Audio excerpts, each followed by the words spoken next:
Jai Hind everyone. Today we are going to understand the exercise explanation of chapter 2, A Story, A Cure for the King. आज हम लोग part 2 जो कि एक कहानी है अ क्योर फॉर द किंग मतलब राजा के लिए इलाज, राजा के लिए उसकी बीमारी को समाप्त करने के लिए जो औषधि जो दवा की आवश्यकता हुई पड़ी उसके यहाँ पर व्याख्या करी गई है, उसके बारे में बताया गया है इस कहानी में। तो हम लोगों ने कहानी को पहले ही समझ लिया है। आप पार्ट 1 और पार्ट 2 को देख सकते हैं मेरे चैनल पर। मैंने कहानी को अच्छे से एक्सप्लेन करने की कोशिश की है। आज हम लोग इस कहानी के एक्सरसाइज के सभी क्वेश्चंस को सॉल्व करने के, उनके सॉल्यूशंस को करने की कोशिश करेंगे। So let's get started. आइए शुरू करते हैं एक्सरसाइज एक्सप्लेनेशन को।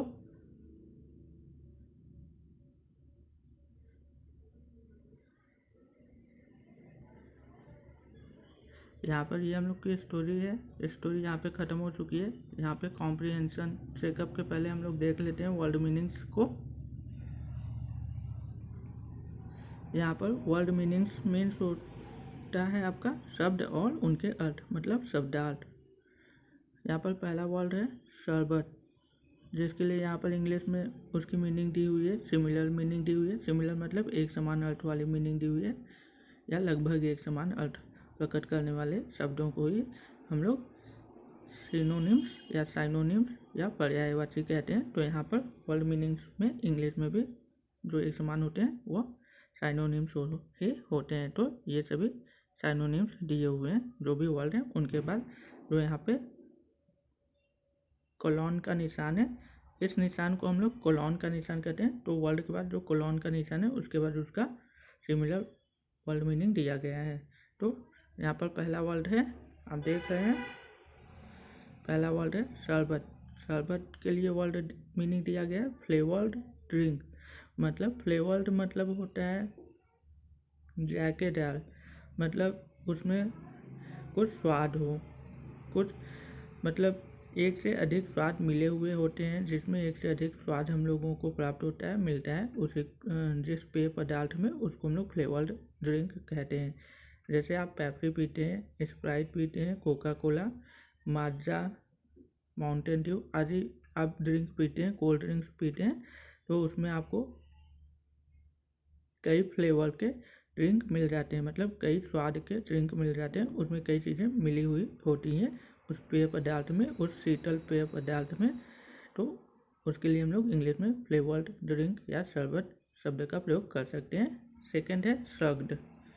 श्रग्ड मतलब होता है असहाय से स्थिति में या बेबसी को दिखाना, अपनी बेबसी को, अपनी असहाय से स्थिति को प्रदर्शित करने के लिए इंग्लिश में हम लोग श्रग्ड शब्द का प्रयोग कर सकते हैं। जैसे परीक्षा में अगर किसी विद्यार्थी को प्रश्नों के उत्तर नहीं पता है तो वह अपने आप को असहाय सा दिखाता है, ताकि टीचर अगर अच्छा टीचर हो तो उसकी थोड़ी बहुत मदद कर दे।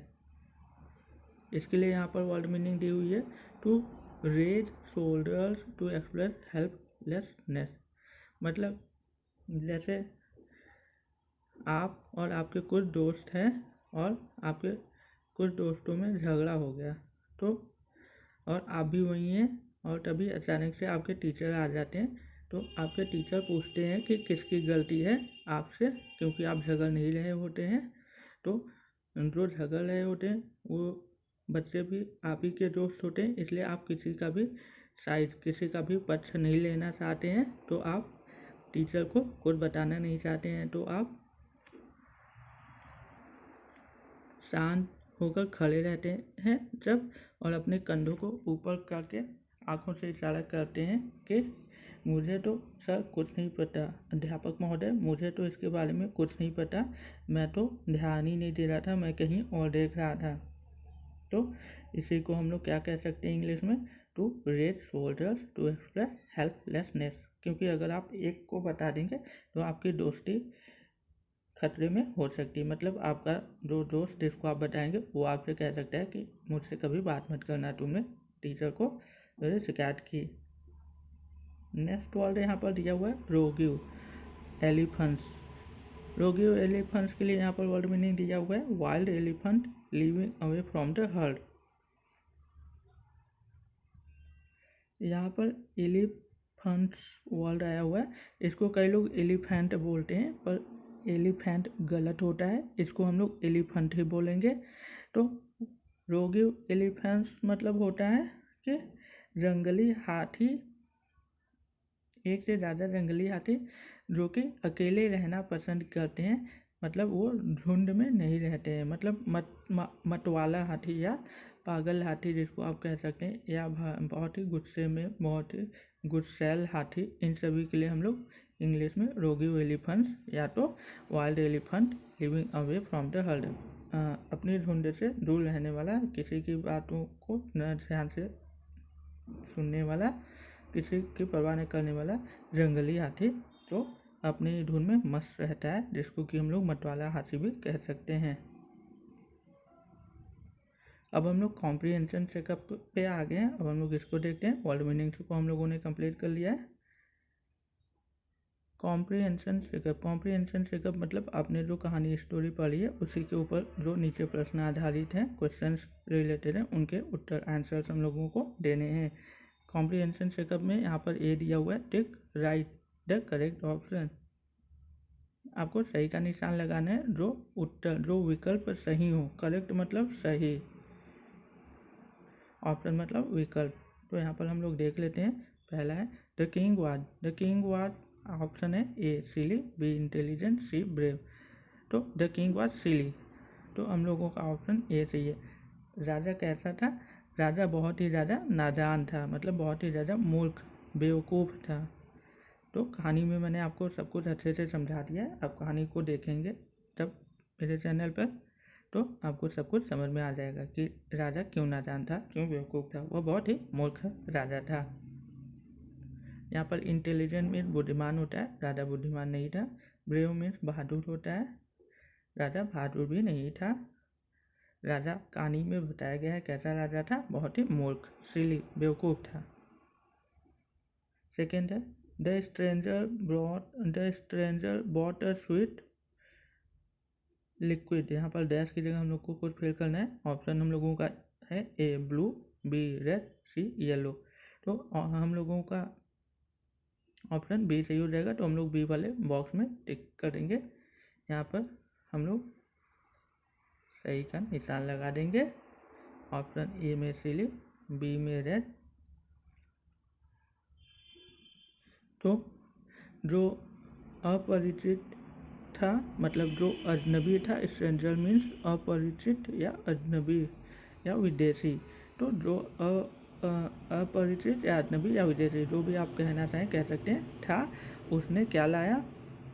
उसने एक स्वीट मतलब मीठा, लिक्विड मतलब पेय पदार्थ लाया, और वह किस रंग का था? लाल। तो उसने एक लाल रंग के मीठे पेय पदार्थ को लाया।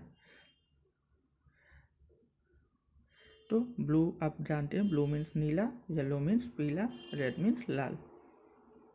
अब हम लोग थर्ड एमसीक्यू को देखते हैं। एमसीक्यू मतलब मल्टीपल चॉइस क्वेश्चन, मतलब जिसमें एक से ज़्यादा आंसर हो और कोई एक ही आंसर सही होगा, या कभी कभी एक से ज़्यादा भी हो जाते हैं। तो यहाँ पर हम लोगों को ये एमसीक्यू ही करना पड़ रहा है। तो हम लोगों को कई आंसर दिए हुए हैं, उसमें से एक आंसर हम लोगों का सही है, तो इसको हम लोग एमसीक्यू भी कह सकते हैं।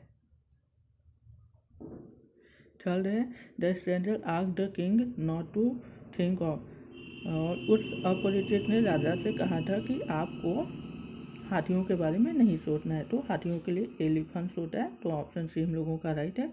ए हॉर्सेस मीन्स घोड़े, जिराफ मीन्स आप समझ सकते हैं, जिराफ होते हैं जो ऊंची लंबी गर्दन वाले होते हैं, जानवर होते हैं। अब हम लोगों ने यहाँ पर कॉम्प्रिहेंशन चेकअप के ए पार्ट को कंप्लीट कर लिया है। यहाँ पर आप देख सकते हैं ए पार्ट हम लोगों का कंप्लीट हो गया। अब हम लोग बी पार्ट को कवर अप करने की कोशिश करते हैं। यहाँ पर बी पार्ट है right T for true and capital F for false statement, मतलब जो कथन नीचे जो सेंटेंस दिए हुए हैं, अगर वह सही है तो उनके सामने जो बॉक्स बना है, जो डिब्बा बना है, उसमें आपको कैपिटल टी लिखना है, मतलब ट्रू, टी फॉर ट्रू, और जो गलत है उसके सामने आपको कैपिटल एफ लिखना है, मतलब एफ फॉर फॉल्स, गलत। तो हम लोग पढ़ते हैं स्टेटमेंट्स को, सेंटेंसेस को, कथनों को। पहला है the king was a very sick man, राजा बहुत बीमार व्यक्ति था। तो यह गलत है, राजा बीमार व्यक्ति नहीं था, राजा बहुत ही मूर्ख व्यक्ति था। तो पहले में हम लोग क्या करेंगे, तो आप पहले में यहाँ पर कैपिटल एफ लिख सकते हैं। पहले में आप कैपिटल एफ लिख लीजिए, मैं आपको समझा दे रहा हूँ। सेकेंड है 2 नंबर का है the minister did not allow the stranger to see the king at once. शुरुआत में जब अपरिचित अजनबी कहता है कि मुझे राजा से मिलना है, तो राजा का मिनिस्टर, मंत्री मना कर देता है कि तुम राजा से नहीं मिल सकते हो। तो यह ट्रू है, इसलिए यहाँ पे आप कैपिटल टी लिखेंगे। थर्ड है हम लोगों का स्टेटमेंट या सेंटेंस, कथन, जो भी आप कहना है कह सकते हैं। The king took the red medicine every day, राजा लाल दवाई को प्रतिदिन लेता था। तो यह तो गलत है, क्योंकि वह ले ही नहीं पाता था, क्योंकि वह तो बहुत ही मूर्ख था। और जब उसको दवा लेने जाता था तभी वह हाथियों के बारे में सोच लेता था। और अजनबी ने कहा था कि जब आप हाथी के बारे में किसी दिन अगर सोच लें तो उस दिन आपको दवा नहीं लेनी है, अगले दिन लेनी है। और वह हमेशा हाथियों को ही सोच लेता था, तो वही इस वजह से नहीं ले पाता था। तो इसलिए वह प्रतिदिन कभी नहीं ले पाया, दवा को ले ही नहीं पाया वो पूरी स्टोरी में। तो यह फॉल्स है, इसलिए आप यहाँ पे कैपिटल एफ लिखेंगे। 4 वाला है the king was told not to think of a tiger while taking the medicine, मतलब अजनबी ने राजा को कहा था कि आप बाघ के बारे में नहीं सोचेंगे जब आप दवा लेने जा रहे होंगे। तो यह गलत है, उसने बाघ, टाइगर के लिए नहीं, एलिफेंट्स, हाथियों के लिए मना किया हुआ था। तो यहाँ पर ये हम लोगों का फॉल्स है, ये फॉल्स है, पहला फॉल्स है, दूसरा ट्रू है, तीसरा आपका फॉल्स है, चौथा फॉल्स है, पांचवा यहाँ पर आप देख सकते हैं the stranger was revolted by the king. तो ये ट्रू है। अंत में जब अपरिचित कहता है, अजनबी कहता है वापस 1 महीने दवा देने के बाद, जब 1 महीने के बाद वापस वो राजमहल में आता है, तो अजनबी कहता है कि महाराज आपने दवा लिया। तो वो कहता है, राजा कहता है नहीं। तो उसने पूछा क्यों क्यों, तो आपके दर्द का क्या हुआ, आपके सब बीमारियों का क्या हुआ। तो राजा कहता है को अचानक से याद आता है कि वह तो 1 महीने पहले बीमार था, क्योंकि उसने उस पिछले 1 महीने में केवल और केवल हाथियों के बारे में ही सोचा था, और वह अपनी बीमारी को पूरी तरीके से भूल जाता है। तो इस तरह से अजनबी राजा को यह सिद्ध कर देता है कि आप बीमार नहीं थे, यह बस आपके दिमाग का वहम था कि आप बीमार हैं। तो इस पर खुश होकर राजा ने अजनबी को 1 थैला भर के सोने का सिक्का दिया हुआ था, यही उसका रिवार्ड था। तो हम लोगों ने इसको भी कंप्लीट कर लिया। अब हम लोग यहाँ पर नेक्स्ट पार्ट को देखते हैं। नेक्स्ट पार्ट में यहाँ पर है answer the following questions. Comprehension checkup का सी पार्ट है, मतलब तीसरा वाला भाग है, मतलब निम्नलिखित प्रश्नों के उत्तर देने हैं हम लोगों को। टोटल यहाँ पे आप देख सकते हैं 6 क्वेश्चन हैं। 6 क्वेश्चन के हम लोग आंसर यहाँ पर देख लेते हैं।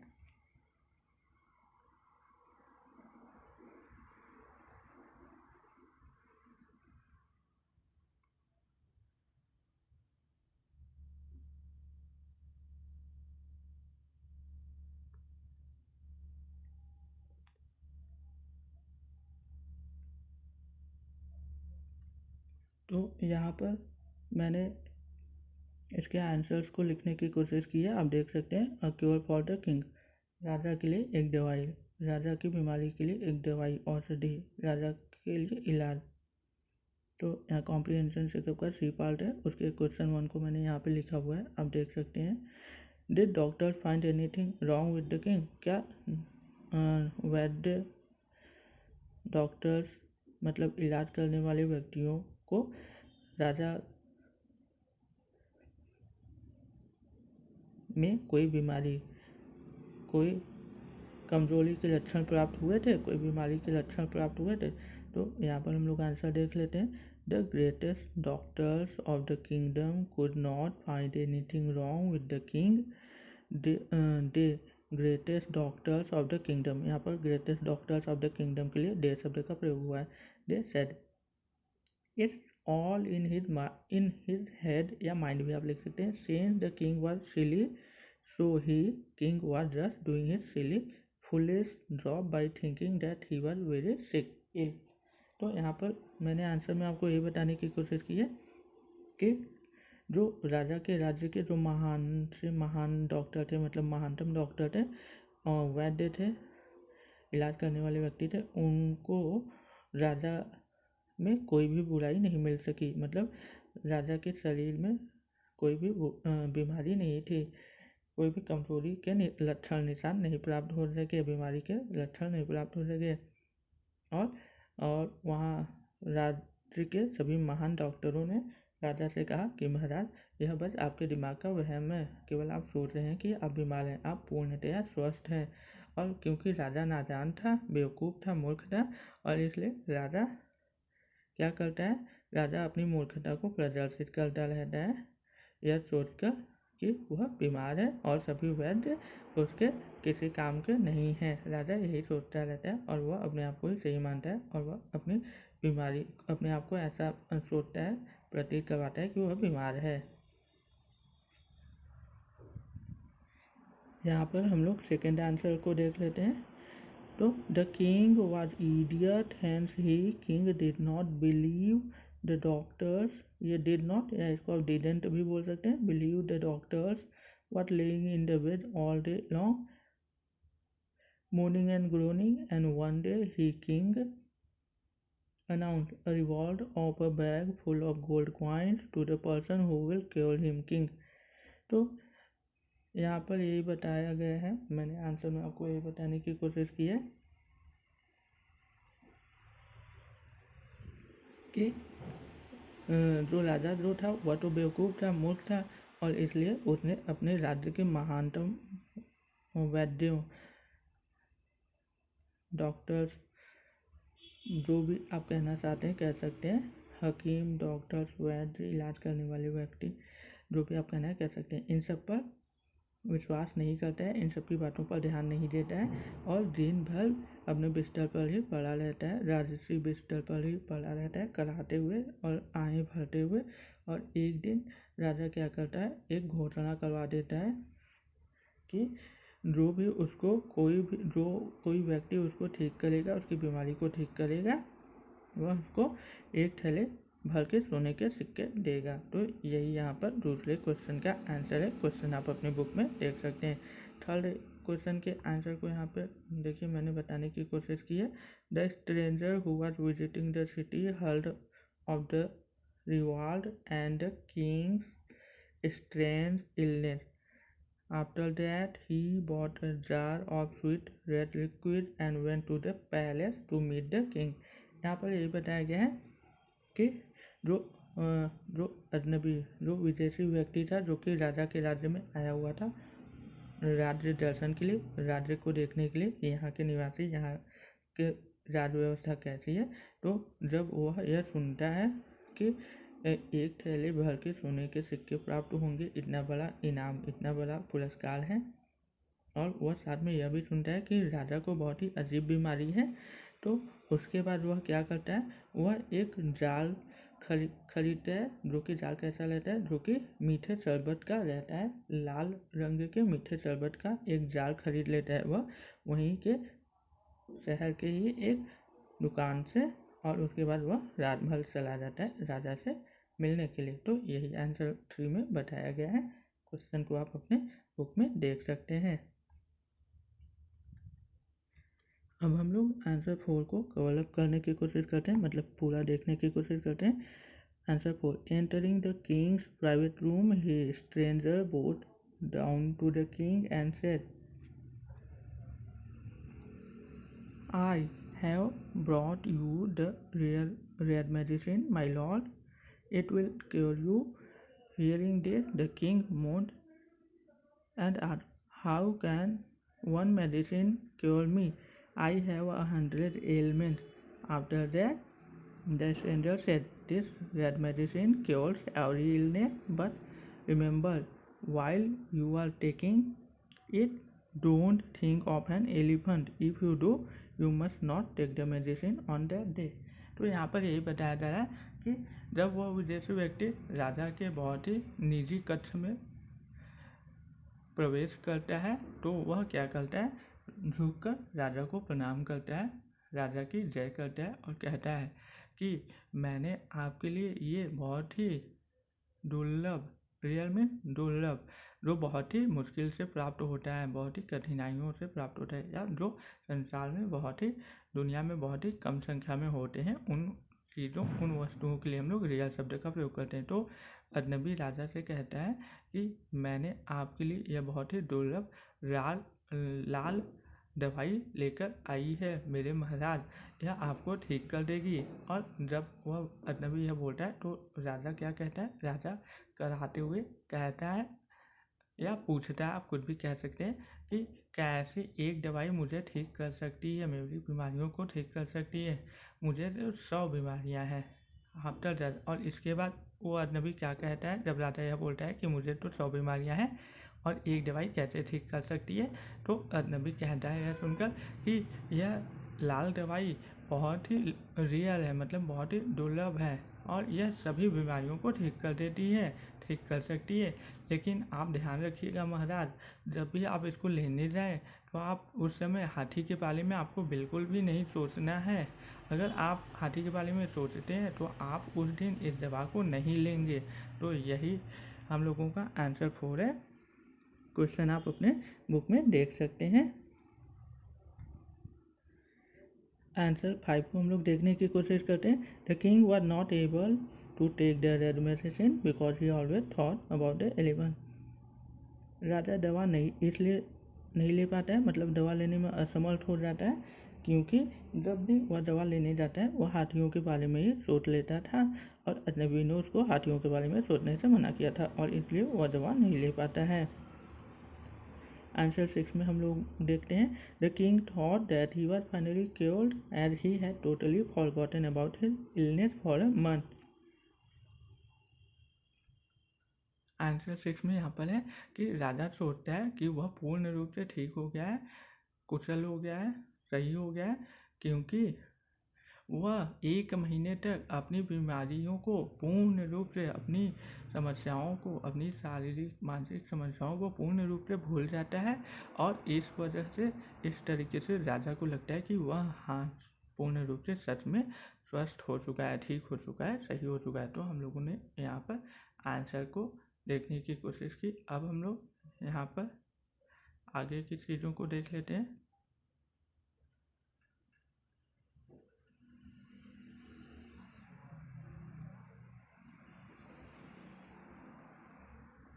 यहाँ पर हम लोग चैप्टर 2 को कवर अप कर रहे हैं। Chapter 2 a cure for the king, story को हम लोगों ने कवर कर लिया है। एक्चुअल वर्ड मीनिंग्स को हम लोगों ने कवर कर लिया। Comprehension checkup, right true false, comprehension checkup के पार्ट ए, पार्ट बी को हम लोगों ने कवर कर लिया। यहाँ पे कॉम्प्रिहेंशन चेकअप के पार्ट सी को मैंने स्कूल में बच्चों को कुछ इस तरह से लिखवाया हुआ था।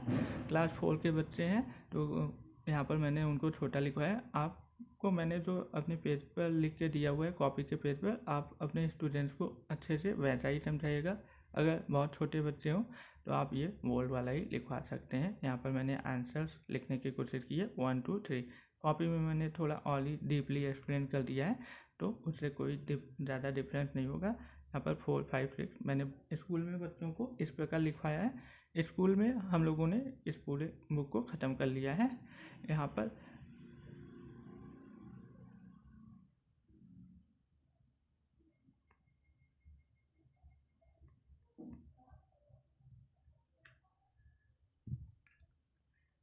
यहाँ पर कॉम्प्रिहेंशन चेकअप के पार्ट सी को हम लोगों ने कवर कर लिया। अब हम लोग ग्रामर इन यूज को देखते हैं।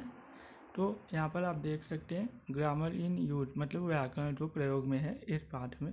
तो काइंड्स ऑफ सेंटेंसेस मतलब वाक्यों के प्रकार। तो यहाँ पर इसको सॉल्व करने से पहले मैंने स्कूल में अपने बच्चों को काइंड्स ऑफ सेंटेंस समझाया था, तो आप भी देख लीजिए।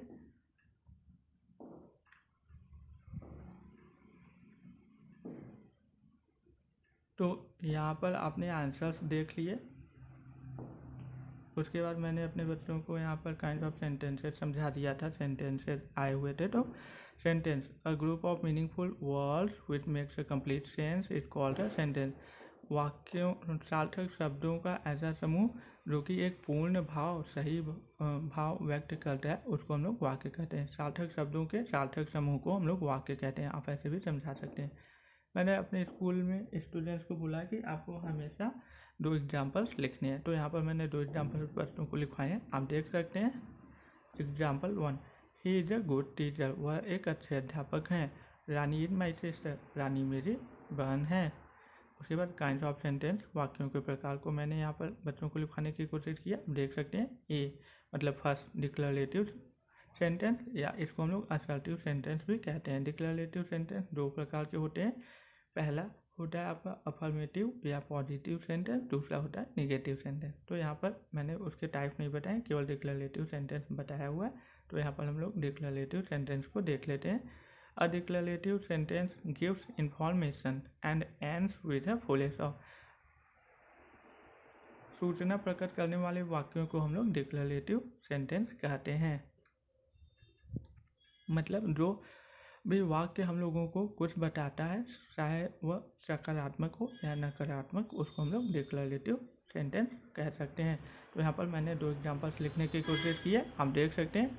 I like playing cricket. I like playing cricket मतलब इसका अर्थ है मैं क्रिकेट का खेल खेलना पसंद करता हूँ, मैं क्रिकेट खेलना पसंद करता हूँ। सेकेंड एग्जाम्पल है, there is a white lion in the jungle. वहाँ जंगल में, वहाँ वन में एक सफ़ेद शेर है।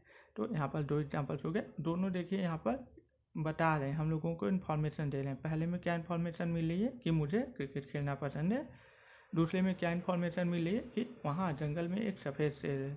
तो यह इन्फॉर्मेशन मिल रही है, इसलिए यह डिक्लेरेटिव या असर्टिव सेंटेंस है। आपकी इन्फॉर्मेशन, आपकी सूचना नकारात्मक, निगेटिव या पॉजिटिव दोनों हो सकती है। और लास्ट में आपको फुल स्टॉप लगाना है। यहाँ पर मैंने लिखा भी है, देखिए दोनों में फुल स्टॉप है। इसको बच्चे पुलिस स्टॉप भी बोलते थे। ध्यान दीजिए कि बच्चे सही शब्दों को सही तरीके से बोलेंगे, इसको आप फुल स्टॉप ही बोलेंगे। सेकेंड टाइप है इम्परेटिव सेंटेंस। इम्परेटिव सेंटेंस के लिए डिफिनेशन मैंने लिखवाई है। An imperative sentence expresses a command, an order और अ रिक्वेस्ट। जो इम्परेटिव सेंटेंस होता है वह कैसा होता है? वह एक आदेश, आज्ञा, प्रार्थना आदि संबोधन को प्रदर्शित करता है। जैसे यहाँ पर हम लोग एग्जाम्पल देख लेते हैं। एग्जाम्पल आप यहाँ पर देख सकते हैं। ए प्लीज़ रीड द बुक, कृपया किताब को पढ़िए। जैसे टीचर कई बार बच्चों से रिक्वेस्ट करते हैं, students please read the book, तो कृपया किताब को, पुस्तक को पढ़िए। We open the door, open the door मतलब ओपन द डोर मतलब दरवाजे को खोलिए या किवाड़ को खोलिए। तो यहाँ पर यह एक आदेश है, यह एक रिक्वेस्ट है, यह एक आदेश है। रिक्वेस्ट को हम लोग प्रार्थना भी कह सकते हैं। थर्ड टाइप है interrogative sentence. Interrogative sentence means होता है आपका प्रश्नवाचक वाक्य। It is used to question something and ends with a question mark. यहाँ पर क्वेश्चन मार्क है। इसका एग्जाम्पल है, what is our national song, may I use this pen. यहाँ पर प्रश्नवाचक वाक्य हम लोग उसको कहते हैं जो कि कोई एक प्रश्न पूछने का कार्य करता है और प्रश्नवाचक चिन्ह के साथ समाप्त होता है। इसके 2 एग्जाम्पल्स यहाँ पर हम लोग देख लेते हैं। What is our national song, हमारा राष्ट्रीय संगीत गीत क्या है। तो यहाँ पर प्रश्न पूछा जा रहा है, इसलिए क्वेश्चन मार्क आ गया है लास्ट में। मे आई यूज दिस पेन, यहाँ पर इसी से बहुत ही आदरपूर्वक या बहुत ही विनम्रतापूर्वक पूछा जा रहा है कि क्या मैं इस कलम का प्रयोग कर सकता हूँ, मतलब प्रार्थना के जैसा पूछा जा रहा है। तो यहाँ पर क्वेश्चन मार्क लगा हुआ है, यह पूछ रहा है कि मैं प्रयोग कर सकता हूँ कि नहीं कर सकता हूँ। तो यह एक क्वेश्चन मार्क यहाँ पर लग गया है, क्वेश्चन वर्ड है, क्वेश्चन सेंटेंस है। आगे हम लोग देखते हैं एक्सक्लेमेटरी सेंटेंस। एक्सक्लेमेटरी सेंटेंस की डिफिनेशन मैंने लिखवाई है, यहाँ पर बच्चों को आप देख सकते हैं। An exclamatory sentence is used to express sudden and strong emotions and it ends with an exclamation mark.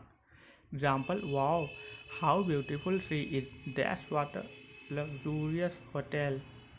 यहाँ पर एक्सक्लेमेटरी सेंटेंस का अर्थ हो रहा है कि ऐसे वाक्य जो कि किसी अचानक सी या बहुत ही तीव्र इच्छा या अचानक से घटित होने वाली घटनाओं को प्रदर्शित करते हैं, भावनाओं को प्रकट करते हैं, प्रदर्शित करते हैं, तो उनको हम लोग एक्सक्लेमेटरी सेंटेंस कहते हैं।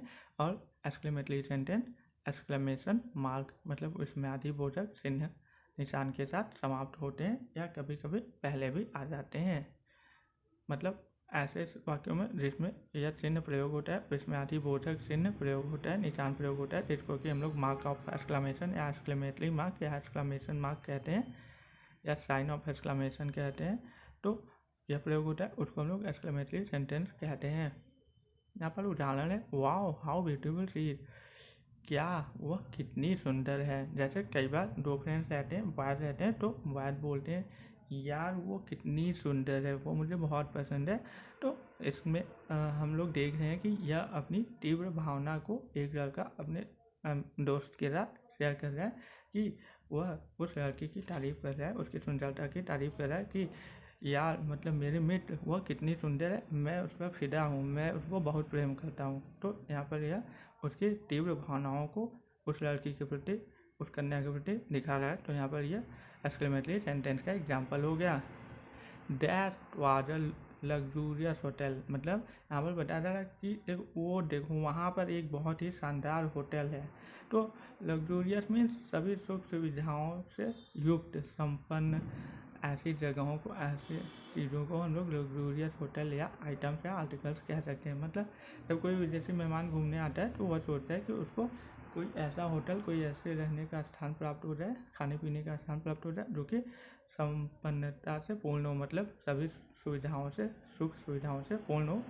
तो यहाँ पर मान लीजिए कोई घूमने आए हुए हैं विदेशी और उनको लोकेलिटी में, मतलब जहाँ वो घूमने आए हुए हैं वहाँ पर कोई अच्छा होटल ना मिले और तभी अचानक से उनको एक शानदार सा होटल वहाँ बेकार से होटलों के बीच में दिख जाए, तो वह कैसे बोलेंगे? वह बोलेंगे कि that was a luxurious hotel, वहाँ देखो वो एक शानदार होटल है, रहने का स्थान है, चलो वहाँ चलते हैं। तो यह हम लोगों का कैसा है, वह उनके सडन मतलब अचानक से उनके तीव्र ख्यालों को, इच्छाओं को यहाँ पर प्रकट किया जा रहा है। तो यह एक एक्सक्लेमेटरी सेंटेंस हो गया। अब हम लोग बुक के सेंटेंस को देख लेते हैं। यहाँ पर हम लोग बुक को देख लेते हैं। जो क्वेश्चन है हम लोगों का, D what kind of sentences are there. Kind of sentences को तो हम लोगों ने समझ लिया, अब हम लोग इसको देखते हैं। First, Vidya is a very good student. यहाँ पर हम लोगों को सूचना दी जा रही है कि विद्या कैसी विद्यार्थी है, कैसी छात्रा है, बहुत ही कुशल, बहुत ही बेहतर, बहुत ही अच्छी छात्रा है। तो यह एक हम लोगों को इन्फॉर्मेशन दी जा रही है जो कि पॉजिटिव है, सकारात्मक इन्फॉर्मेशन है। इसलिए यह हम लोगों का कैसा सेंटेंस हो गया? यह हम लोगों का हो गया आपका डिक्लेरेटिव सेंटेंस या असर्टिव सेंटेंस। और असर्टिव सेंटेंस या डिक्लेरेटिव सेंटेंस के दो पार्ट मैंने आपको बताए थे, एक अफर्मेटिव या पॉजिटिव सेंटेंस, एक निगेटिव। तो यह कौन सा है? या डिक्लेरेटिव असर्टिव है। या तो आप और डिटेल में इसको कैसे बता सकते हैं? आप बता सकते हैं कि यह अफर्मेटिव सेंटेंस है या पॉजिटिव सेंटेंस है। सेकेंड है मे आई कम इन। मे आई कम इन, क्या मैं भीतर प्रवेश कर सकता हूँ, आ सकता हूँ?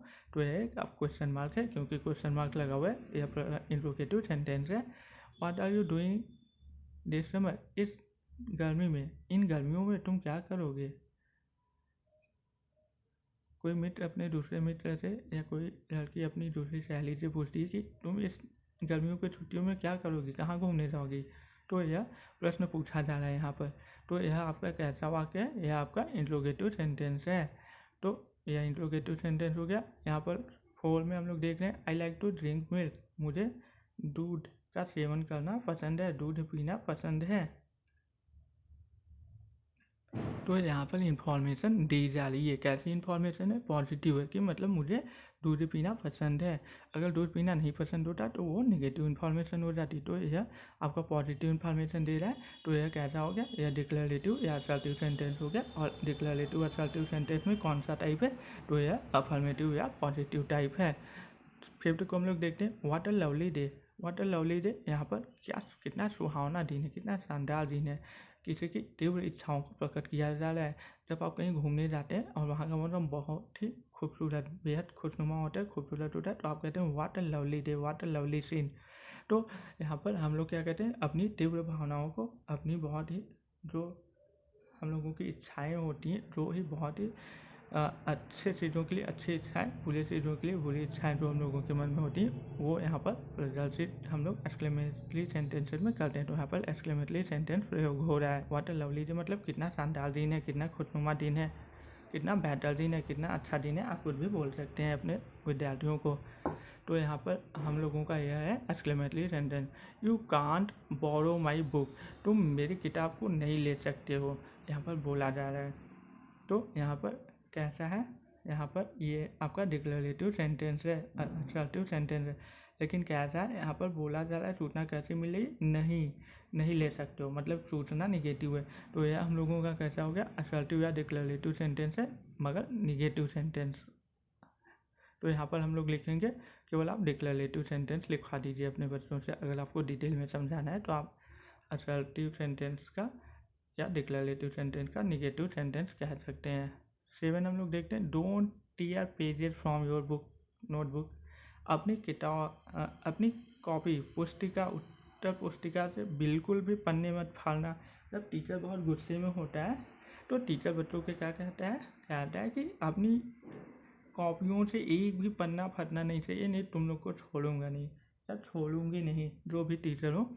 तो कई बार टीचर अपने बच्चों को धमकाते रहते हैं, तो टीचर्स को ऐसा नहीं करना चाहिए, बच्चों से बहुत ही प्यार के साथ ये अच्छे से रहना चाहिए। जैसे कि मैं अपने बच्चों के साथ बहुत मज़े करता हूँ और मेरे बच्चे भी मेरे साथ बहुत मज़ा करते हैं, हम लोग बहुत एंजॉयमेंट करते हैं और पढ़ाई करते रहते हैं। तो बच्चे ऐसे ज़्यादा सीखते हैं। अगर आप उनको धमका के डरा के रखेंगे तो आप अपना कर्तव्य ठीक से नहीं कर पाएंगे और नहीं बच्चे आपकी रेस्पेक्ट करेंगे। आपसे डरेंगे तो, लेकिन वो आपकी बुराई करेंगे, आपसे कभी सम्मान आपका नहीं कर पाएंगे, कभी भी आपसे सम्मानपूर्वक बातें नहीं करेंगे, ना ही आपसे अच्छे से सब कुछ पूछ पाएंगे और आप अपना काम भी सही से नहीं कर पाएंगे। तो यह सब समय की बर्बादी होगी। तो टीचर्स को अच्छे से रहना चाहिए। तो यहाँ पर हम लोगों को सूचना दी जा रही है, कैसी सूचना प्राप्त हो रही, नकारात्मक सूचना प्राप्त हो रही। तो यह डिक्लेरेटिव सेंटेंस है, लेकिन डिक्लेरेटिव सेंटेंस का निगेटिव पार्ट है। 8 को हम लोग देखते हैं, Rahul wants to be a doctor, Rahul क्या बनना चाहता है, राहुल एक डॉक्टर बनना चाहता है। तो यह हम लोगों को सूचना प्राप्त हो रही है, और कैसी सूचना प्राप्त हो रही है, सकारात्मक सूचना प्राप्त हो रही है कि राहुल क्या बनना चाहता है, राहुल एक डॉक्टर बनना चाहता है अपने भविष्य में। तो हम लोगों को सूचना सकारात्मक प्राप्त हो रही। तो यह असर्टिव या डिक्लेरेटिव सेंटेंस है। और कौन सा उसका पार्ट है, तो पॉजिटिव या अफर्मेटिव पार्ट है। यहाँ पर हम लोगों ने ग्रामर इन यूज के डी वाले पार्ट को कवर अप कर लिया। अब हम लोग ग्रामर इन यूज के ई वाले पार्ट को करने की कोशिश करते हैं। ई ऑड वन आउट, जो अलग है उसको छाटिए। तो हम लोग छाट लेते हैं। आई, यहाँ पर कुछ लिखा है, पढ़ लेते हैं। Pick the odd one out among the following and tell a reason for your answer to the class. मतलब जो विषम है, जो अलग है, जो अजीब है, जो बाकियों से बिल्कुल भी मिलता जुलता नहीं है, उसको छाटिए। और क्यों छाट रहे हैं, अपना कारण भी बताइए कक्षा में। मतलब टीचर को ही बोला जा रहा है, या टीचर किसी बच्चों को बोले कि तुम बताओ, तो बच्चा बताएगा। तो हम लोग देख लेते हैं। इसमें पहला है आईज, ईयर्स, स्किन, नेल्स। तो यहाँ पर हम लोग देख रहे हैं कि आईज, ईयर्स, स्किन, ये सभी क्या है, ये सभी सेंस ऑर्गन्स हैं। नेल्स सेंस ऑर्गन्स नहीं है, तो यहाँ पर नेल्स हम लोगों का उत्तर हो जाएगा। लंग्स, लीवर, हेयर, किडनीज, ये आप देख सकते हैं। लंग्स, लीवर और किडनी, ये सभी शरीर के हम लोगों की स्किन के भीतर होते हैं। लेकिन हेयर जो है वह हम सभी इन हेयर, अपने हेयर को देख सकते हैं, ऊपरी परत में होती है, स्किन के ऊपर होती है, तो हम लोग उसको देख सकते हैं। लेकिन लंग्स, लीवर और किडनी, ये सभी हम लोगों के बॉडी के इनर पार्ट्स हैं, तो इन सभी को हम लोग वैसे ही नहीं देख सकते हैं। तो ये यहाँ पर तीन एक जैसे हैं। यहाँ पर जो हेयर हैं आप देख सकते हैं, यहाँ पर आप देख सकते हैं हेयर बहुत ही अलग है बाकी तीनों से। तो यहाँ पर हेयर आंसर हो जाएगा, मैंने आपको बता दिया क्यों अलग है। थर्ड में हम लोग देख रहे हैं toe prints, finger prints, tongue prints. तो यहाँ पर बाकी तीनों में आप देख रहे हैं प्रिंट्स लगा हुआ है, हार्ट में प्रिंट नहीं लगा हुआ है, इसलिए हम लोगों का आंसर हार्ट हो जाएगा। और टो प्रिंट्स मतलब पैर के अंगूठों के निशान, अंगूठों के चिन्ह को हम लोग टो प्रिंट्स कहते हैं। फिंगर प्रिंट्स मतलब हाथ की उंगलियों के निशान को हम लोग फिंगर प्रिंट्स कहते हैं, मतलब उंगलियों के निशान। टंग प्रिंट्स मतलब जो हम लोगों की जीभ होती है उस पर जो पैटर्न बना हुआ होता है, जो विशिष्ट आकृति बनी होती है, उसको हम लोग टंग प्रिंट मतलब जीभ चिन्ह कहते हैं या जीभ के निशान कह सकते हैं। फिंगर प्रिंट मतलब हस्त निशान या हस्त हाथों के चिन्ह कह सकते हैं, हस्त चिन्ह कह सकते हैं। टो प्रिंट्स मतलब पैर के अंगूठों के निशान चिन्ह कह सकते हैं। 4 में हम लोग देख लेते हैं हार्ट, मसल्स, बोन्स, वाटर। यहाँ पर हार्ट, मसल्स, बोन्स ये सभी हम लोगों के बॉडी पार्ट्स हैं, बस वाटर यहाँ पर बॉडी पार्ट नहीं है, तो यहाँ पर वाटर हम लोगों का आंसर हो जाएगा। आपने देखा कि हम लोगों ने ई को भी ख़त्म कर लिया। अब यहाँ पर हम लोग देखते हैं लिसनिंग एंड स्पीकिंग। तो लिसनिंग और स्पीकिंग को हम लोग यहाँ पर कवर अप करने की कोशिश करते हैं। लिसनिंग एंड स्पीकिंग मतलब बोलिए, सुनिए और बोलिए।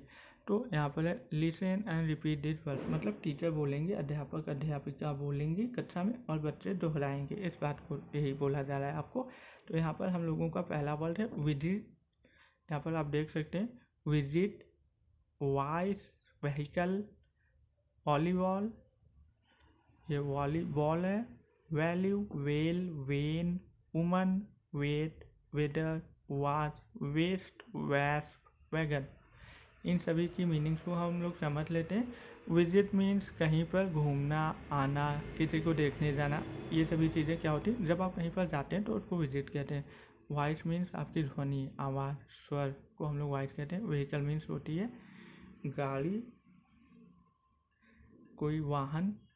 वॉलीबॉल एक खेल होता है जो कि हाथों से खेला जाता है, जिसमें गोल बड़ी सी गेंद का प्रयोग किया जाता है। वैल्यू मीन्स होता है मान, सम्मान, किसी चीज़ की अहमियत, किसी की कदर करना, ये सभी चीज़ें वैल्यू होती हैं।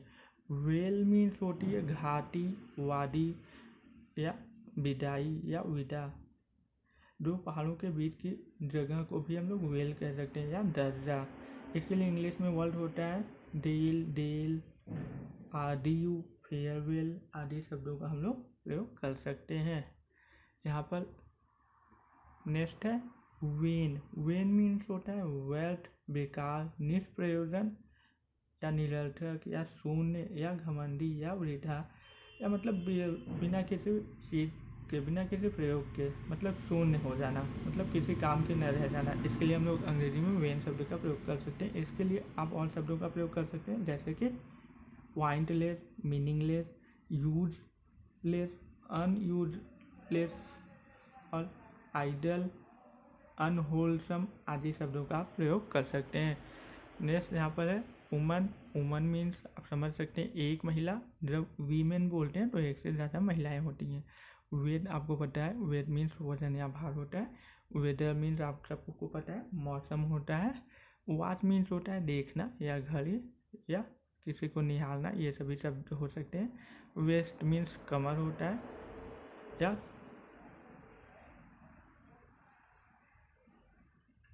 यहाँ पर वेस्ट मीन्स हम लोगों ने देखा, वेस्ट मीन्स कमर। वैस्प मीन्स बर्रे, जैसे पीला भौरा होता है तो उसको हम लोग वैस्प बोल देते हैं। वैगन मीन्स गाड़ी या बग्घी या कोई भी सवारी हो सकती है, मतलब कोई भी वाहन हो सकता है। तो हम लोगों ने यहाँ पर लिसनिंग एंड स्पीकिंग को भी कवर कर लिया। अब यहाँ पर दिया जाए listen and repeat the phrases, मतलब सुनिए और इन वाक्यांशों को दोहराइए। पहला है अ वूलन वेस्ट, एक ऊनी बनियान। वेस्ट मीन्स बनियान या कपड़ा, ऊपरी कपड़ा। वूलन मीन्स ऊनी। A wooden vase, a wooden vase means होता है लकड़ी का फूलदान। यहाँ पर है अ वाइट व्हील या व्हील आप बोल सकते हैं, व्हील भी बोल सकते हैं, एक सफ़ेद घूंघट। अभी मैं इसको और अच्छे से आपको समझा दे रहा हूँ, पहले आप ऐसे ही समझ लीजिए। वेव एंड वूल, लहरें और भेड़िए या भेड़ियाँ। वेरी कोल्ड वाटर, बहुत ठंडा पानी। जल, लवली वेदर, लवली वेदर में बहुत ही सुंदर मौसम। तो अब हम लोग ये फ्रेज है इसको और अच्छे से समझ लेते हैं। तो यहाँ पे हम लोग 6 को समझने की कोशिश करते हैं। लवली वेदर, लवली वेदर का अर्थ आप निकाल सकते हैं, बच्चों को समझा सकते हैं कि शाब्दिक अर्थ है तो सुंदर मौसम होगा, पर ये फ्रेज है तो इसका हम लोग और अर्थ निकाल सकते हैं। जैसे लवली वेदर मतलब बहुत सुंदर मौसम, मतलब कि आप बेहद खुश हैं, मतलब आप 7वें आसमान पर पहुंच गए हैं। आपके साथ बहुत सब कुछ अच्छा ही जब होता है, जब आप हमेशा आपके चारों तरफ सब अच्छी चीज़ें हो रही होती हैं, आपकी लाइफ में सब कुछ अच्छा हो रहा होता है, तो इसीलिए हम लोग लवली वेदर बोल सकते हैं। जैसे कि he has a lovely weather in his life, मतलब उसके जीवन में सब कुछ अच्छा ही अच्छा हो रहा है। तो यहाँ पर हम लोग लवली वेदर को इस प्रकार भी समझा सकते हैं।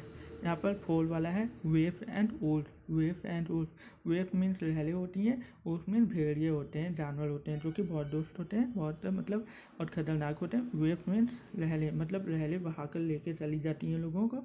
तो यहाँ पर दोनों ही खतरनाक हैं। तो यहाँ पर इसे हम लोग समझ सकते हैं कि मुसीबतें ही मुसीबतें, मतलब दोनों मुसीबत हैं। तो किसी के जीवन में जब बहुत ही ज़्यादा समस्याएं चारों तरफ से आने लगती हैं, तो उसके लिए हम लोग फ्रेज यूज कर सकते हैं, ही has a waves and Wolves in his life, मतलब उसके जीवन में मुसीबतें ही मुसीबतें और कठिनाई ही कठिनाई आ चुकी हैं, मतलब कठिनाइयों और मुसीबतों ने उसके जीवन में प्रवेश कर लिया। तो यहाँ पर वेव्स एंड वुल्व्स को हम लोग कुछ इस प्रकार से समझ सकते हैं।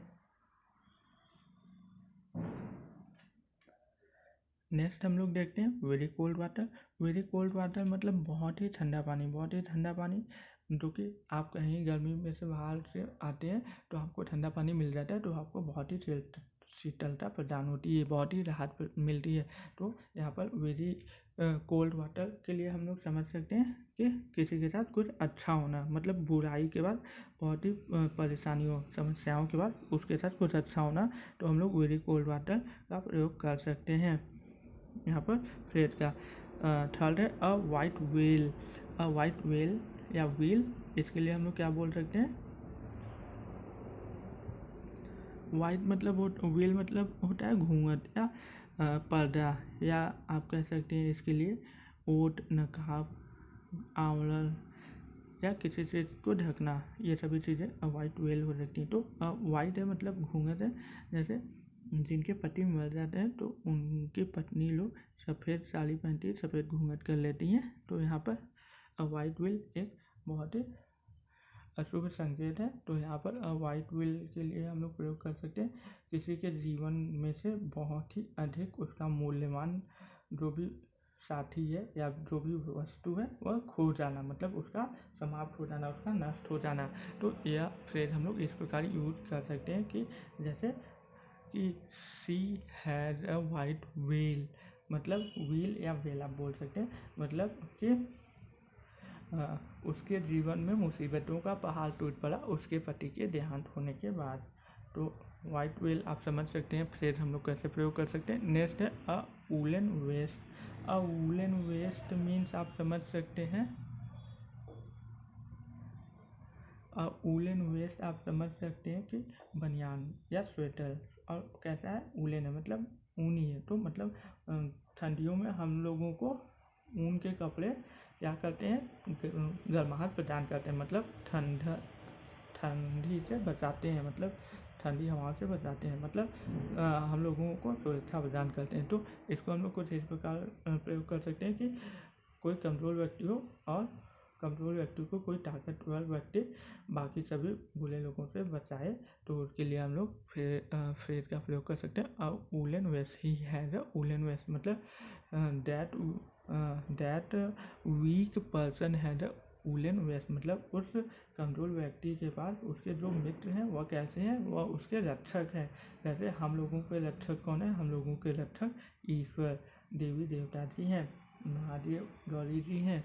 तो हम लोग इसको वुलन वेस्ट फ्रेज को इस प्रकार प्रयोग कर सकते हैं, मतलब हम लोगों को सभी कठिनाइयों मुसीबतों से सुरक्षा प्रदान करने वाला। जैसे हम सबके माता पिता, हम सब और हम सबके टीचर्स, हम सबको वुलन वेस्ट के जैसे हम लोगों के साथ रहते हैं, हम लोगों की रक्षा करते हैं, और ईश्वर पूरे विश्व, पूरे संसार, पूरे ब्रह्मांड की रक्षा करते हैं। तो वुलन वेस्ट को मैंने समझाने की कोशिश की।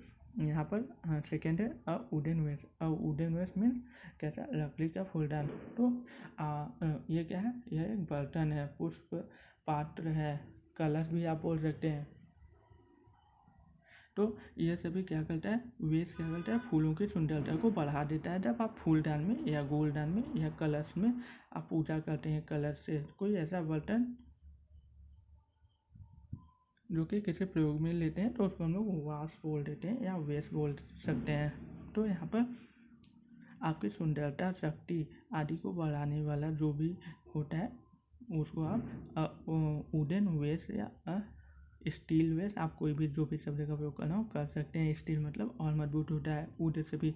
तो मतलब आपकी सुंदरता, आपकी शक्ति को बढ़ाने वाला कोई या आपकी रक्षा करने वाला कोई, तो उसके लिए हम लोग फ्रेज का वुलन वेस्ट वास शब्द का प्रयोग कर सकते हैं, फ्रेज का प्रयोग कर सकते हैं। मैं उम्मीद करता हूँ कि आप सबको सब कुछ समझ में आ रहा होगा। यहाँ पर क्रिएटिव राइटिंग है।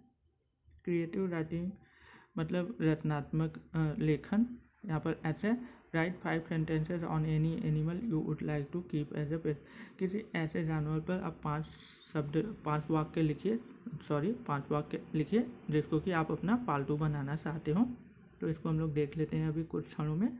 यहाँ पर फन टाइम है, जो कि आखिरी है। फन टाइम मतलब आनंद का समय, मस्ती का समय। यहाँ पर फर्स्ट है match the columns to show the things you do at home. मतलब यहाँ पर जो स्तंभ दिए गए हैं, कॉलम्स मीन्स स्तंभ दिए गए हैं, शब्दों के स्तंभ, मतलब ए और बी स्तंभ, उनको मिलाइए। उनके जो भाग हैं 1 2 3 4 5 उनको मिलाइए, ABCDE से जो सही हो, आप अपने घर पर करते हो। तो यहाँ पर आप देख सकते हैं मेक माई बेड, मतलब मैं अपने बेड को, अपने बिस्तर को लगाता हूँ, बनाता हूँ। स्वीप द फ्लोर मतलब फर्श पर झाड़ू लगाता हूँ।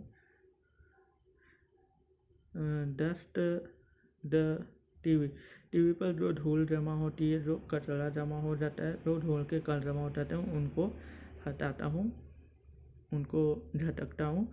अरेंज द चेयर्स, कुर्सियों को क्रम में लगाता हूँ। जो कुर्सियाँ आड़ी टेढ़ी से इधर उधर बिखरी पड़ी रहती हूँ, उनको एक क्रम में लगाता हूँ।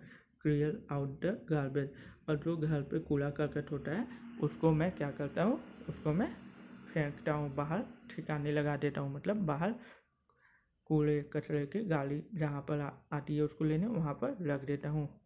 तो यहाँ पर मैंने आपको पूरे चैप्टर को समझाने की कोशिश की। क्रिएटिव राइटिंग को अभी हम लोग देख लेते हैं।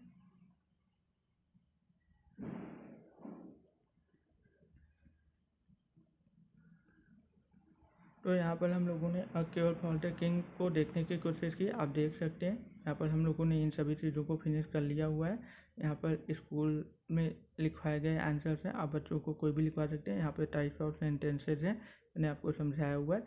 यहाँ पर इस चैप्टर से रिलेटेड वर्ड मीनिंग भी मैंने बच्चों को लिखवाया हुआ है। आप देख सकते हैं क्योर, क्योर मीन्स इलाज। अरोमा, अरोमा मीन्स खुशबू। यमी, यमी मीन्स स्वादिष्ट। आप देख सकते हैं और समझ सकते हैं। अपने बच्चों को अगर आपको लिखवाना हो लिखवा सकते हैं। यहाँ पर कुछ इंग्लिश ग्रामर की क्लास थी, मैंने बच्चों को समझाया हुआ था कि किसको सेंटेंस कहते हैं। A group of meaningful words which makes a complete sense. Easy या एग्जाम्पल आप लिख सकते हैं। यहाँ पर देख सकते हैं वाक्य, सार्थक शब्दों के सार्थक समूह को वाक्य कहते हैं। तो यहाँ पर मैंने बताया राजा, सिपाही, चोर, दंड ने से दिलाया को, सब कुछ सब शब्द यहाँ पर सही है, पर उनका क्रम बहुत गलत है, तो यह एक वाक्य नहीं है। तो यहाँ पर ये सही कैसे होगा, राजा ने सिपाही को से चोर को दंड दिलाया, यह एक सार्थक वाक्य, शब्दों का सार्थक समूह है, तो यह एक वाक्य हो गया। और लास्ट में पूर्ण विराम लगा हुआ है, तो जिसमें लास्ट में फुल स्टॉप या पूर्ण विराम या क्वेश्चन मार्क या मार्क ऑफ एक्सक्लेमेशन नहीं होगा, वो आपका सेंटेंस नहीं हो सकता है। तो यहाँ पर मैंने देखिए पूर्ण विराम लिखा भी है। तो यहाँ पर एग्जाम्पल भी लिया है, Ram Ravan killed Lanka in world. ये क्या है, ये सभी वर्ड्स हैं, जिसको अंडरलाइन किया हुआ है वो सभी क्या है, वर्ड्स हैं, और सभी बहुत ही सेंसिबल वर्ड्स है, मतलब जिनका कुछ अर्थ होता है, लेकिन यह एक सेंटेंस को नहीं बना रहे क्योंकि इनका जो क्रम है वह बहुत ही गलत है। तो इसको कैसे हम लोग लिख सकते हैं? इसको हम लोग लिख सकते हैं राम किल्ड रावण इन लंका। राम जी ने रावण जो महान ज्ञानी था, उसने अपनी एक मूर्खता के कारण अपने आप को मूर्ख साबित करवा दिया। तो राम जी ने रावण को मृत्यु प्रदान किया, कहाँ पर? लंका में। तो लास्ट में फुल स्टॉप लगाया। तो यह हम लोगों को एक सूचना प्रदान कर रहा है, और कैसी सूचना है? पॉजिटिव। तो यह डिक्लेरेटिव सेंटेंस है, फुल स्टॉप के साथ एंड होगा। तो यह एक सेंटेंस हो गया। The flowers of red roses are very beautiful. लाल रंग के गुलाबों के फूल बहुत ही शानदार, बहुत ही सुंदर होते हैं। तो इसको हम लोग डॉट या फुल स्टॉप बोल सकते हैं। तो यहाँ पर आप समझ सकते हैं, मैंने बच्चों को अच्छे से समझाने की कोशिश की। स्कूल में सब कुछ अच्छे से हो जाता है, ऑनलाइन आप समझ सकते हैं कि बहुत ही ज़्यादा टाइम लग जाता है, और हर एक चीज़ को मैं कोशिश करता हूँ अच्छे से समझाऊँ, पर कुछ ना कुछ तो रह ही जाता है ऑनलाइन में। ऑफलाइन में सब कुछ बहुत ही बेहतर हो जाता है, पर ऑनलाइन में भी मैं बहुत कोशिश कर रहा हूँ। मैं आप सबसे इंसिस्ट करता हूँ कि मुझे सपोर्ट कीजिए और मेरे चैनल को अधिक से अधिक लोगों के साथ शेयर कीजिए, और व्हाट्सएप और टेलीग्राम्स के ग्रुप्स को ज्वाइन करके आप लोग खुद एक दूसरे की हेल्प कीजिए। मैं सभी टीचर्स से रिक्वेस्ट करता हूँ। मैं खुद ही एक स्टूडेंट हूँ, मेरे पास अभी इतना टाइम नहीं होता है कि मैं आपके हर एक क्वेश्चंस का आंसर जैसे ही आपने मैसेज किया वैसे ही दे दूँ।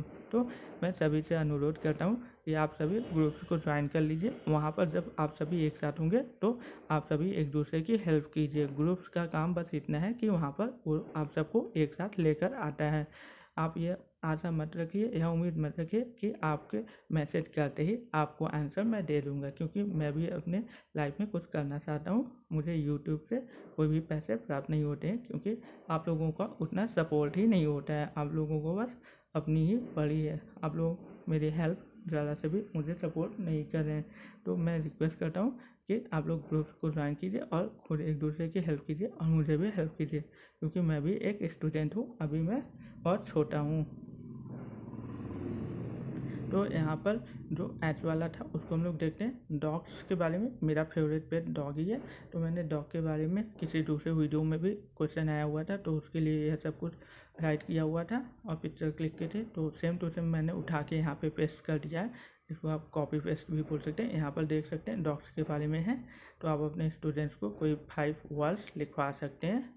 एक ए से रहता है, तो आप अपने क्लास 4 के बच्चे हैं, क्लास 4 और 5 के बच्चों को ये ए से लिखवा सकते हैं, ज़्यादा बिग नहीं है, और उनको बोलिए कि याद कर लें। तो इस तरह से हम लोगों ने चैप्टर को फिनिश कर लिया है। यहाँ पर हम लोग देख सकते हैं यह हम लोगों की क्या किडनी है, तो किडनी को आप देख सकते हैं। सॉरी, यह हम लोगों का किडनी नहीं, सॉरी, यह मेरा मिस्टेक हो गया। यह हम लोगों का आप देख सकते हैं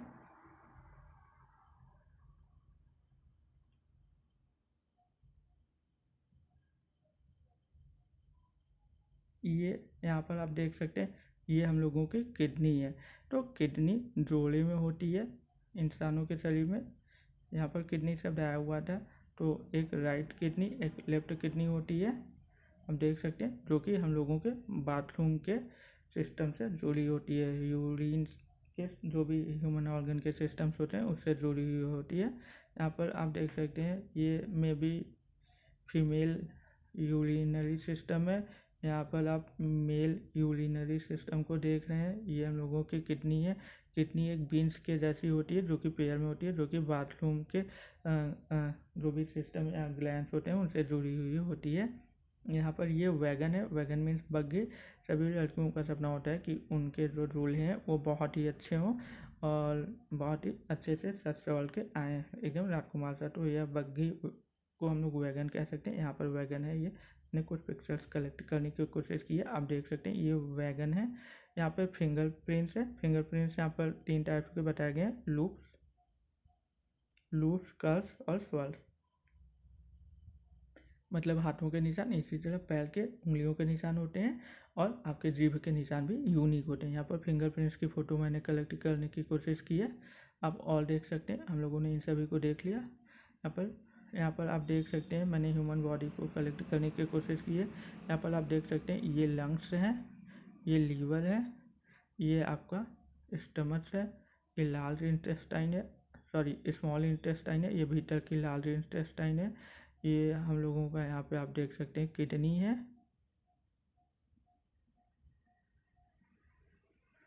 तो यहाँ पर आप देख सकते हैं सब कुछ ह्यूमन सिस्टम को मैंने कलेक्ट करने की कोशिश की है। यहाँ पे हार्ट है, lungs, liver, trachea, diaphragm, pancreas, stomach, small intestine, large intestine, appendix, anus, Linux,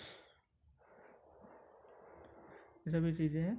यहाँ पर आप देख सकते हैं ह्यूमन एनाटॉमी को। ये लीवर है, यहाँ पर आप देख सकते हैं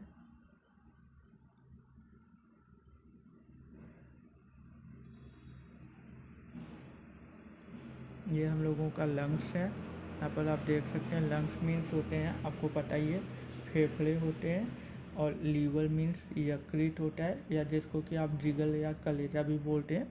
लंग्स को विज्ञान की भाषा में हम लोग फुफ्फुस भी बोलते हैं। आप जब हिंदी माध्यम की विज्ञान की पुस्तकों को पढ़ेंगे तो उसमें लंग्स के लिए हिंदी शब्द फेफड़ा या फुफ्फुस आपको प्राप्त होगा। तो यहाँ पर हम लोगों का ये आप देख सकते हैं लंग्स है जो पेयर में है। यहाँ पर ये रेड कलर से दिखा गया कि एक ट्यूमर हो गया है, मतलब सूजन हो गई। फेफड़े में जब सूजन होने लगती है या शरीर के किसी भी हिस्से में जब सूजन होने लगती है और वो ठीक नहीं होती है तो आप समझ लीजिए कि आपको ट्यूमर हो रहा है, और ट्यूमर से ही कैंसर हो सकता है।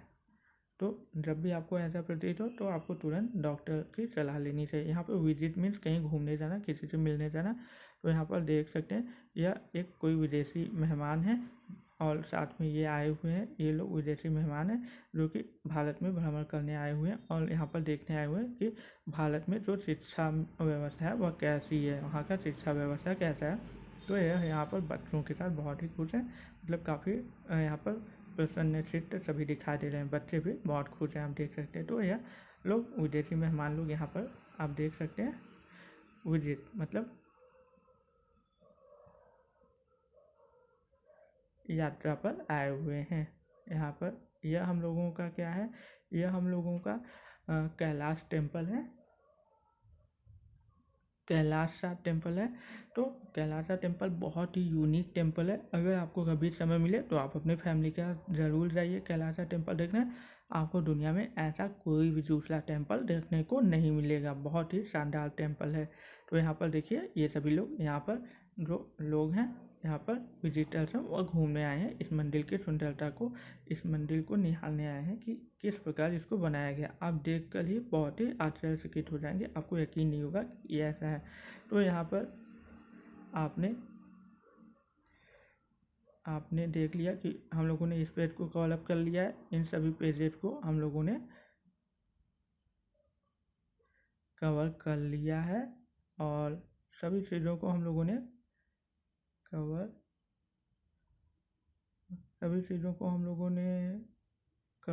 कर लिया है। मे बी हाँ, सभी चीज़ों को हम लोगों ने कवर अप कर लिया है। तो सभी चीज़ों को हम लोगों ने कवर कर लिया है। मैं उम्मीद करता हूँ आपको वीडियो बहुत अच्छी लगी होगी।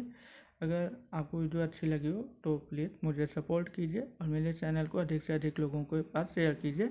यहाँ पर 4 वाले आंसर को आप केवल यहाँ पर लिख सकते हैं, द स्ट्रेंजर सेड से आप लिखवा सकते हैं दैट डे तक, इतना भी लिखवा देंगे तो आपका काम हो जाएगा। मतलब आप केवल अगर द स्ट्रेंजर से लेके डे तक लिखवा देते हैं तो आपका काम हो जाएगा। पर मैंने यहाँ पर टीचर्स के लिए बहुत डीपली एक्सप्लेन किया है, नहीं तो मुझे आसान होता अगर मैं स्कूल का ही कॉपी पेस्ट करवा देता, पर मैं ऐसा नहीं करता हूँ। मैं कोशिश करता हूँ कि सभी को सब कुछ बेहतर से बेहतर समझा सकूँ। अगर आपको अच्छी लगी हो तो मुझे सपोर्ट कीजिए, लाइक कीजिए, शेयर कीजिए। Thank you so much.